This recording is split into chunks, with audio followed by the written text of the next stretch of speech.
bright moonlight, you are my sun. A Miraculous Ladybug, LadyNoir fanfiction. Day 19. Trust. Ladybug has no idea what Chat Noir is up to. Truly, all the hints that he has given her is really just a little shy smirk and promises of good change. She's honestly wary of him and whatever his intentions are.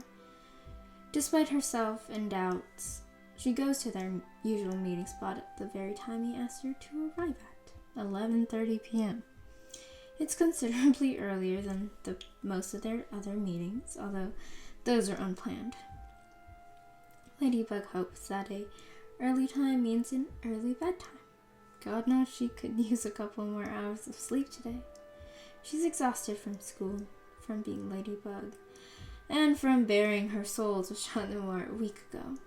Since then, he's really stuck true to his word and helped out, partaking more and more in interviews and leaving the public with more open-ended questions.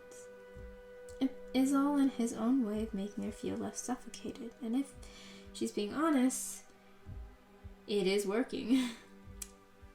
Or maybe it's his stupid little cat charm that's really working on her. "Hi, Chat," Ladybug says when she sees him sitting on the ledge of stone. He grins at her and motions for her to come near. She does so, tentatively. He grins at her. Glad you're here," he tells her cheerfully. "I have something to show you." She quirks up an eyebrow at him in interest. "Oh yeah?" Ladybug says. "Like what?" She leans in and notices a little slip of paper in his hands. She flutters her eyes on it, intending to read whatever is on it, but he moves away too quickly. Ladybug pouts at his actions, and it only makes Chat Noir chuckle and put the paper up a little higher. That makes her frown, because along with his taller frame, the stone is giving him a boost, and thus she will never read the paper without his approval. Ladybug sighs in defeat and taps her foot on the ground impatiently. Chat Noir only sticks his tongue out at her childishly. She refutes the action. Finally, he takes mercy on her curiosity and hands her the paper. Chat's expression is eager, and he pushes her to read it. So much so he physically moves her hand, and it makes the paper move so much she can't even read it. "Chat," she reprimands in a warning tone. The black-clad boy grins sheepishly at her. Ladybug looks over the paper. "AVP," it reads in bold letters. Her eyebrows crinkle in confusion. "AVP," she says in a confused tone. "That's like those plastic tubes, but it's spelled backwards."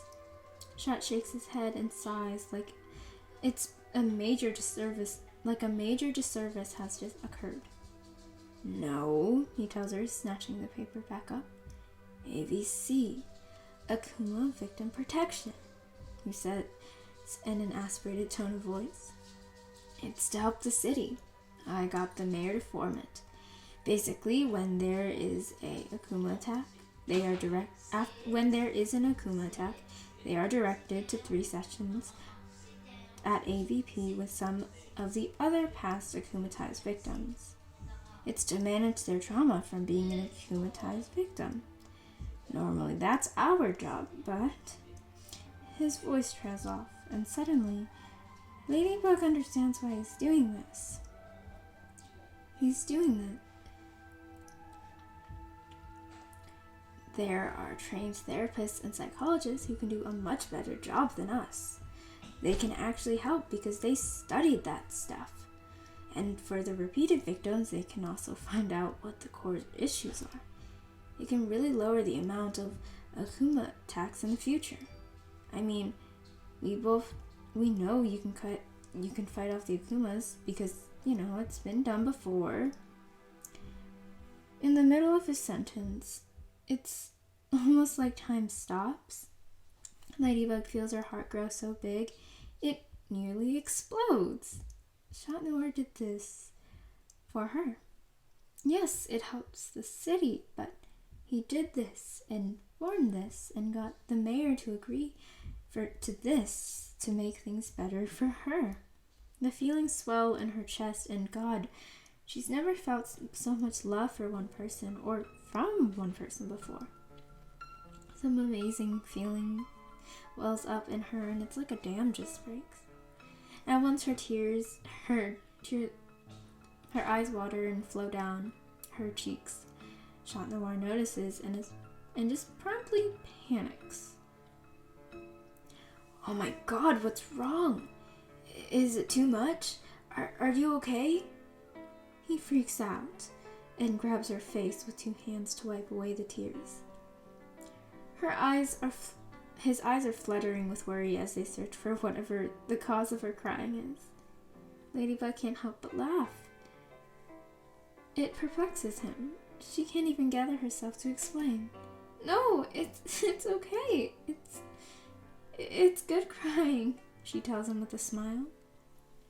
Shot looks unconvinced. No, really, she continues. I can't believe that you did all of this for me. Shot laughs a bit and nods. Of course, you needed support and I'm here to help provide it. Ladybug nods and she notices just how close together they really are. I can always count on you, can't I? She says. He snorts as if she just asked him what color his suit is. Was that like even a question? Like ever? He jokes. Not even on the first day, she replies. Good. I wanted to make sure that you knew. Oh yeah, like you made it so subtle, Ladybug says sarcastically with an eyebrow raise. He flashes a grin at her. I do try. So hard. As I've noticed. They laugh together softly in the moonlight. Ladybug hums. This is going to be a really good thing. Tons of people have trauma and guilt from being akumatized, she says. Oh, definitely, Chat Noir agrees. I'm sure some people have other trauma that makes it so they attract the butterflies even more often than others. I hope this helps them, gets them the care that they need to get better, he says in a faraway and light voice. Do you think we have trauma from all of this? He asks idly. Ladybug cackles. Oh, for sure. Do you think it'll impact our future? Like, the effects have already taken place for me. I panic whenever I see a butterfly, even the normal ones, Shot admits with a sheepish smile. Ladybug's eyes widen and she bites her lip to keep from laughing too hard. He scoffs and looks away from her, but even now, his hands are still holding her face. It's not just you. I get worried too. Then why'd you laugh? Because it's funny.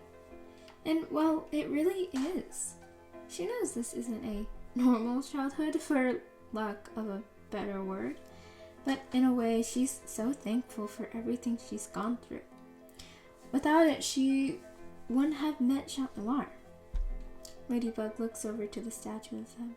It looks so unlike them right now. Carved into stone, they look heroic and powerful, and like they're on top of the world. Right now, she feels like they're just 2 teenagers who just had been thrown together by fate itself in the best possible way. They are still confused and clumsy and unsure of what they should do each day, just like everyone else. Unlike what the rest of the city seems to think, they aren't so different from the non-superheroes. They still struggle with crushes and dancing around feelings. But right now, Ladybug is for once not unsure of her feelings. With Chat Noir being only inches away from her and having just presented her with an entire organization made to make her feel less stressed, she has no uncertainties. So, with newfound bravery and a teasing smile, Ladybug kisses